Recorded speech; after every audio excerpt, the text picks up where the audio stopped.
Two questions for you. One has to do with a statement, a joint statement put out this morning by some of America's European allies, our NATO allies. And in that joint statement, they said regarding the Strait of Hormuz, our governments will contribute to ensuring freedom of navigation in the Strait of Hormuz.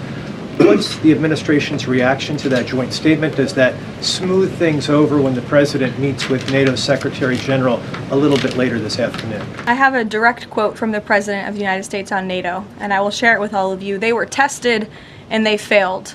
And I would add, it's quite sad that NATO turned their backs on the American people over the course of the last 6 weeks when it's the American people who have been funding their defense. As you know, President Trump will be meeting with Secretary Rutte in a couple of hours here at the White House, and I know he looks forward to having a very frank and candid conversation with him. And then secondly, in regards to this conflict, 38 days, as you pointed out, President Trump has said that there's been regime change.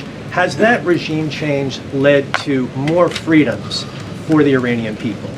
I think that's a question that's being asked a little bit too early, John, and we hope that is the case, but it's something that has yet to be seen.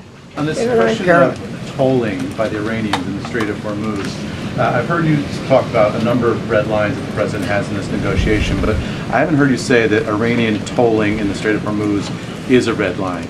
Would it be acceptable to the United States at the end of all this if the Iranians are able to charge tolls in the Strait of Hormuz? I think the president was very clear and simplistic in his language last night in his Truth Social post, where he said that this ceasefire is subject to the free, safe, and immediate reopening of the Strait of Hormuz. That's very plain language, and it should be taken at face value. You mean free to charge? Without limitation, including tolls, yes. Why would the U.S.